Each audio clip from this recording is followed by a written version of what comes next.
اپنے خیال کے مطابق یہ تصویریں بنائی ہیں، جانتے تھے، لیکن حضور امت کو یہ سمجھانا چاہتے ہیں کہ بے شک نقلی ہے، بے شک عارضی ہے، بے شک خیالی ہے، یہ تو دیکھو ان کی نسبت کس نام کے ساتھ ہے۔ تو حضور علیہ الصلوۃ والسلام نے فرمایا ان کو ایسے نہیں مٹانا، فرمایا زعفران لے کر پانی میں اس کو مکس کرو اور اس زعفران کو ان تصویروں کے اوپر مل دو، میرا مقصد بھی پورا ہو جائے گا، نسبت کا احترام بھی باقی رہ جائے گا۔ اللہم صلی علی محمد وعلی آل محمد مبارک وسلم۔ تو میں عرض یہ کر رہا تھا کہ حضور علیہ الصلوۃ والسلام نے وہ عورت کا جنازہ تھا اور اس کے دونوں پاؤں میں کڑے ڈالے گئے اور ان کڑوں کو آپس میں ڈال دیا گیا، اور یہ ایک تصور اور یہ ایک بات معاشرے میں چلتی ہے کہ جب عورت قبر میں جاتی ہے، خدا نہ خواستہ کتنا جاہلانہ عقیدہ ہے اور کافرانہ عقیدہ ہے کہ عورت جب قبر میں جاتی ہے تو بعض اوقات فرشتے اس عورت کو بری نظر سے دیکھتے ہیں اور برا خیال اس کے بارے میں سوچتے ہیں، ہم یہ کڑے ڈال کے اصل میں اس مصیبت سے اس کو بچانا چاہتے ہیں، کیا ہو گیا ہے؟ حضرات عزیز وقار، یہ بات سمجھانا چاہتا ہوں کہ اس قسم کے خیال اور اس قسم کے نظریات اور اس قسم کے عقائد، ان کی کڑی عرب کے مشرکوں سے جا کے ملتی ہے، مسلمانوں سے ان کا کوئی تعلق نہیں ہے۔ جس طرح وہ یہ کہہ رہے تھے کہ ہم کپڑے اتار کے اللہ کے گھر کی تعمیر کریں گے، سوچو تو صحیح، کپڑے تو ان کا قصور کیا ہے؟ قصور تو تیرے جسم کا ہے جو جلد اور چمڑے کے اندر چھپا ہوا ہے۔ اگر اتنا ہی خوف خدا ہے تو اپنا چمڑا اتار کے رب کو دکھاؤ۔ حضور علیہ الصلوۃ والسلام وہاں پہنچے، حضور نے یہ منظر دیکھا، بات یہ چل رہی تھی، میں دوبارہ آپ کا ذہن واپس لا رہا ہوں کہ اللہ کے نبی معصوم ہوتے ہیں اور اللہ خود ان کی حفاظت فرماتا ہے۔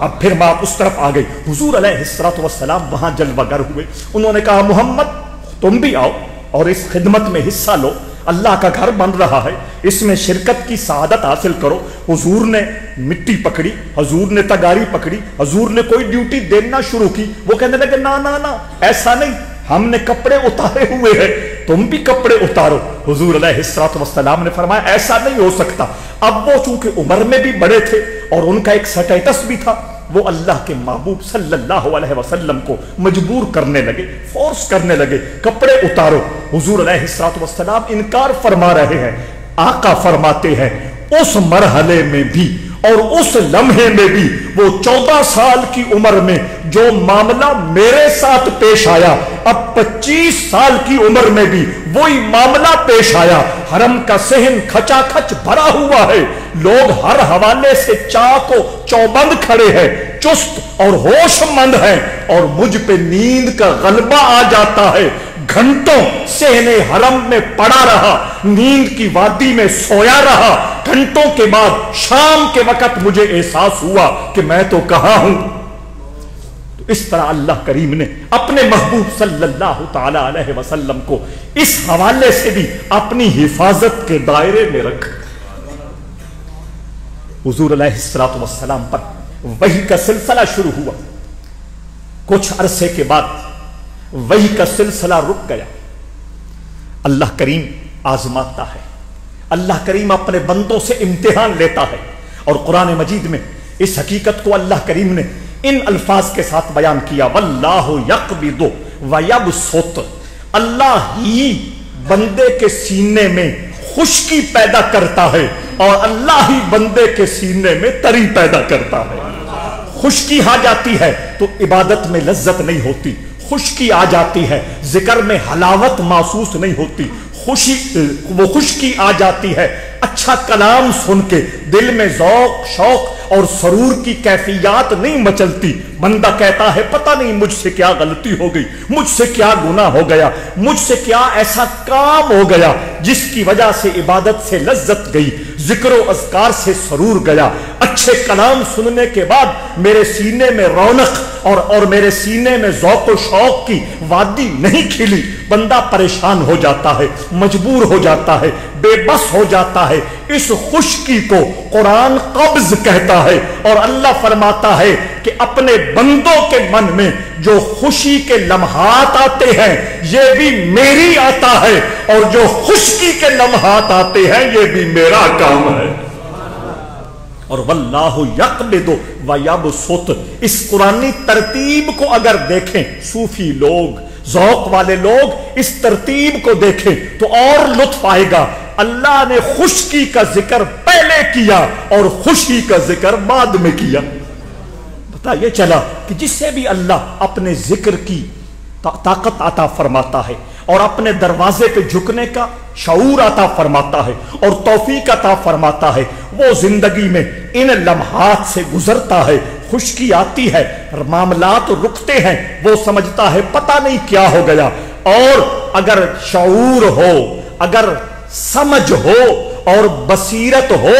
تو اللہ کے راستے میں چلنے والا ذاکر، اللہ کے راستے میں چلنے والا شاغل اور اللہ کے راستے میں چلنے والا سالک اس کیفیت کو بھی اللہ کی عطا سمجھتا ہے کہ یہ سنت مصطفیٰ ہے۔ یہ صرف مجھ پہ نہیں، حضور علیہ الصلوۃ والسلام کی ذات اقدس پہ بھی اللہ نے یہ کیفیت نازل فرمائی تھی۔ وہی آتی تھی حضور خوش رہتے تھے، وہی آتی تھی حضور کا سرور بڑھتا تھا، وہی آتی تھی اللہ کے جمال و جلال کا مشاہدہ ہر وقت کرتے تھے، وہی آتی تھی آسمان کے ساتھ حضور کی روح کا رشتہ جڑا رہتا تھا، وہی آتی تھی دنیا سے طبیعت سرد رہتی تھی، وہی آتی تھی دنیا کی اہمیت کم محسوس ہوتی تھی، وہی آتی تھی اللہ کی محبت کا نشہ سارے رگو پے میں پوری بستی کے ساتھ موجود ہوتا تھا، وہی رک گئی۔ آقا فرماتے ہیں میں اتنا دکھی ہوا، میں اتنا پریشان ہوا، میں دل سے اتنا غم زدہ ہوا کہ میں نے کئی مرتبہ یہ سوچا پہاڑ پہ چڑھ جاؤں اور چھلانگ لگاؤں۔ اسے خودکشی کہتے ہیں، اپنے آپ کو مارنا، اسے اللہ اور اس کے رسول نے حرام قرار دیا ہے۔ اب حضور اپنی اس کیفیت کے ہاتھوں پریشان ہیں، اس کیفیت کے ہاتھوں مجبور ہیں، اور اس کیفیت کو فطرت وحی کے نام سے کتابوں میں لکھا گیا ہے، وحی کے رکنے والا زمانہ۔ اب حضور فرمایا ایک مرتبہ میں یہ ارادہ لے کے پہاڑ کی طرف چلا، اچانک میرے کانوں میں آواز آئی یا محمد، میں رک گیا۔ اب مجھے احساس ہو گیا کہ نہیں ایسا کوئی معاملہ نہیں ہے، میں کسی کی نگاہوں میں ہوں، میں کسی کی توجہ میں ہوں، میں کسی کے خیال میں ہوں۔ کچھ عرصے کے بعد پھر وہ طبیعت میں بے چینی ہوئی، فرمایا پھر میں وہ خیال لے کے پہاڑ کی طرف چلا، اس وقت باقاعدہ کسی نے میرا دایاں بازو پکڑ لیا۔ مجھے اور یقین ہو گیا کہ نہیں یہ کوئی آزمائش ہے، نہیں یہ کوئی امتحان ہے۔ کچھ عرصہ پھر وہ کیفیت رہنے کے بعد پھر میری طبیعت بیزار ہوئی، پھر میں تیسری مرتبہ پہاڑ کی طرف چلا۔ فرمایا اس وقت اللہ نے جبرائیل امین کو اپنی اصلی شکل و صورت میں میرے سامنے کھڑا کر دیا۔ تو عرض کرنے کا مقصد یہ ہے کہ وہ جو بشریت کا اثر ہے اس کی وجہ سے حضور کے خیال میں ایک بات آتی ہے اور اللہ اپنی حفاظت کا انتظام فرماتا ہے، کبھی یا محمد کی صدا سے، کبھی بازو پکڑوا کر، اور کبھی جبرائیل امین کو حضور کے سامنے بھیج کے بتاتا ہے کہ واللہ یعصمک من الناس، جس طرح آپ کی ذات کے ساتھ میرا یہ وعدہ ہے کہ دنیا کے ہر انسان سے میں آپ کو حفاظت میں رکھوں گا، بچا کے رکھوں گا، اسی طرح آپ کے ساتھ میری یہ کمٹمنٹ بھی ہے کہ ہر اس کام سے میں آپ کو محفوظ رکھوں گا جو آئندہ زندگی میں آپ پر کوئی انگلی اٹھانے کا سبب بنا سکے۔ حضرات ذی وقار، یہ اللہ کریم نے اپنے نبیوں، اپنے رسولوں اور بالخصوص نبی رحمت صلی اللہ تعالی علیہ وسلم پر کرم کیا ہے کہ اپنی حفاظت کے دائرے میں رکھا ہے۔ اب حضور علیہ الصلوۃ والسلام چونکہ اللہ کی بارگاہ میں معصومیت کا مقام رکھتے ہیں، گناہ آپ کے وجود میں موجود ہی نہیں ہے، اور اس میں ایک اور بات سمجھانے کی میں کوشش کروں گا، آپ اسے سمجھنے کی کوشش کریں، تھوڑا سا آپ توجہ دیں گے بات آسانی سے سمجھ آ جائے گی۔ وقت بھی اپنے اختتام کو ہے۔ حضرات ذی وقار، یہ جو گناہ سے رکنا ہے کبھی اپنے ارادے سے ہوتا ہے، کبھی مجبوری سے ہوتا ہے۔ حضرات میں یہ بات واضح کرنا چاہتا ہوں، اللہ اپنے نبیوں کو، اپنے رسولوں کو جو گناہ سے بچاتا ہے وہ مجبوری سے نہیں، جبر سے نہیں، نبی اور رسول کے وجود میں اللہ نے ارادے کی پختگی اتنی کمال رکھی ہوتی ہے کہ وہ گناہ کی طرف ارادہ کر ہی نہیں سکتے۔ اور کمال تب ہے کہ بندہ اپنے ارادے سے گناہ سے رک جائے، اپنے ارادے سے گناہ سے بچ جائے۔ گناہ کا ہر موقع موجود ہو، گولڈن چانس موجود ہو، لیکن طبیعت اس کی طرف متوجہ نہ ہو، طبیعت اس کی طرف مائل نہ ہو۔ یہ ارادے کی پختگی جو ہے اللہ نے اپنے نبیوں اور اپنے رسولوں کو عطا فرما رکھی ہے۔ اور جو نبی کے سچے غلام ہوا کرتے ہیں، جو نبی کے سچے فرما بردار ہوا کرتے ہیں، اللہ کریم ان کو بھی حفاظت کی چھتری عطا فرماتا ہے۔ میں پچھلے جو میں یہ بات عرض کر کے آیا ہوں وہ میں نے شروع میں کہی تھی، آج میں اپنی گفتگو کے آخری مرحلے میں کہہ رہا ہوں کہ جن لوگوں نے وہ نہیں سنی وہ اچھی طرح سن لیں، یاد کر لیں۔ اس کا تعلق ہمارے عقیدے کے ساتھ ہے۔ نبی اور رسول اللہ کی عطا سے معصوم ہوتا ہے۔ نبی اور رسول کے علاوہ کوئی پیر ہو، کوئی فقیر ہو، کوئی عالم دین ہو، کوئی صحابی رسول ہو یا کوئی رسول اللہ کی آل ہو، وہ معصوم نہیں، محفوظ ہے۔ سمجھ آ رہی ہے؟ معصوم ہونا نبی کی صفت۔ کس کی صفت؟ جس طرح اللہ کی صفت میں کوئی گھس نہیں سکتا، نبی کی صفت میں بھی کوئی امتی گھس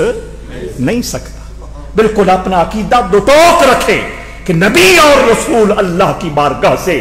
عصمت اور معصومیت کا تاج پہن کے آیا ہے۔ نبی کی اولاد ہو، نبی کے شاگرد اور صحابہ ہو، کوئی پیر فقیر ہو، کوئی بڑے سے بڑا مفتی اور عالم دین ہو، وہ معصوم نہیں ہے۔ ہاں یہ الگ بات ہے، نبی سے محبت کی وجہ سے اور نبی کے راستے پہ چلنے کی وجہ سے اور نبی کی نگاہ ناز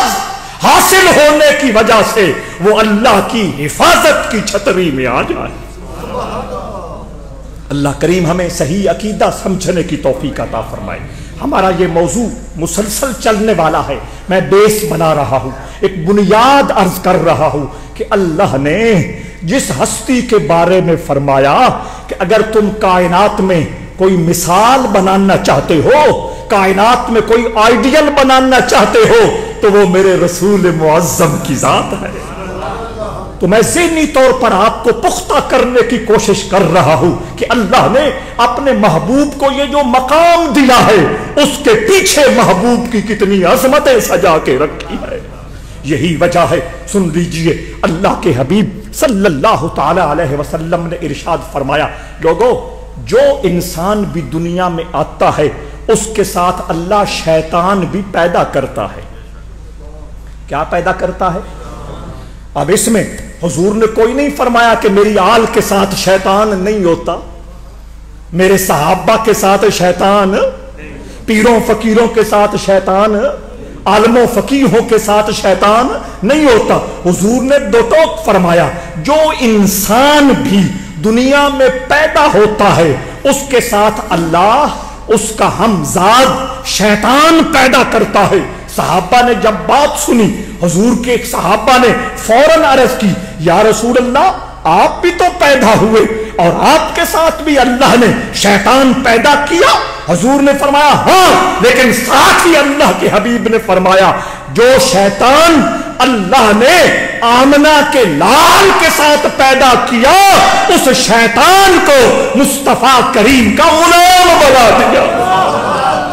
وہ حضور کا کلمہ پڑھ کے حضور کے غلاموں میں شامل ہو گیا، مسلمانوں میں داخل ہو گیا۔ تو جو غلام ہو گیا پھر اس کا اختیار ختم ہو گیا۔